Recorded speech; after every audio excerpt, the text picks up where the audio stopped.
हमारे इन कंपनियों में, इन उद्योगों में हमारा लोकल आदमी काम करता है।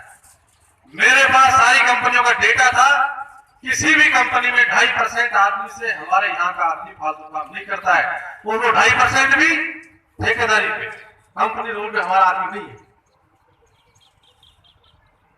पिछले दिनों में कहीं गांव में इधर बैठा था,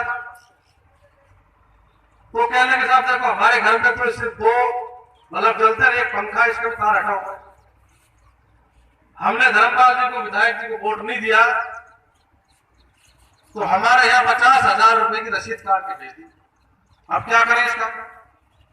बदले की भावना से राजनीति ये लोग कर रहे हैं, यहाँ के आदमी को परेशान कर रहे हैं, कांग्रेस के आदमी को परेशान कर रहे हैं, वीसीआर भरी जा रही है। मैं समझता हूं कि इससे बुरा दिन नहीं आ सकता।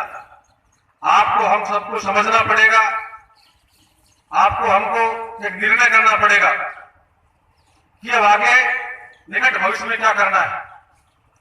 आपकी भावनाओं को देखकर तो लगता है रोज कि पूरे प्रदेश का आदमी समझ गया इस बात को कि आने वाले समय में कांग्रेस का राज बनने वाला है। चुनाव तो तहसील समय पर ही होंगे, लेकिन लोगों ने अजय टीकाराम जी 100% मन बनाया हुआ है कि आगे चल के हमें करना क्या है। इसलिए मैं आप सबको एक बात कहना चाहता हूं कि आप लोग अपने किसी भी बात से आप परेशान नहीं हुए। वो देसी में कहते हैं घड़ा गया थोड़ा बचा। अब तो 1.5 साल की बात हो रही है, फिर जो आप चाहते हो वैसे हो जाएगा।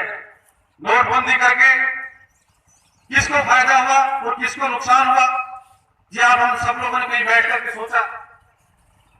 जब नोटबंदी हुआ तो गांव ब्याह शादियां चल रही थी, गांव में हम जाते कि साहब बहुत बुरा काम कर दिया, लेकिन कहीं ना कहीं वो उनका भाषण, लच्छेदार भाषण से प्रभावित थे लोग। वो कहते नहीं जी साहब आपने कहीं ना कहीं माल दबा रखा होगा, इसलिए आप बुराई कर रहे। उसके बाद पता चला यहाँ के आम आदमी को और गरीब आदमी को परेशानी उस नोटबंदी से हुई। अडानी अंबानी को लाइन नहीं लगी। अडानी अंबानी के तो घर में पहुंच गए सारे पैसे, और घर में क्या पहुंच गए, वो तो फैसला लेने से पहले उन्होंने अपना सब कुछ चेंज कर लिया। आम आदमी से किसान आदमी दुखी हुआ है। किसान से लेकर राजनीति शुरू करते हैं, और किसान के फायदे किसी बजट में कोई बात उन्होंने कही है क्या? पिछले दिनों कल ही मैं सुन रहा था, मैडम ने कहा कि 11 लाख प्रदेश के नौजवानों को रोजगार मिल गया है। 15 लाख की हमने बात कही थी, वो 1.5 साल में पूरे 15 लाख कर देंगे।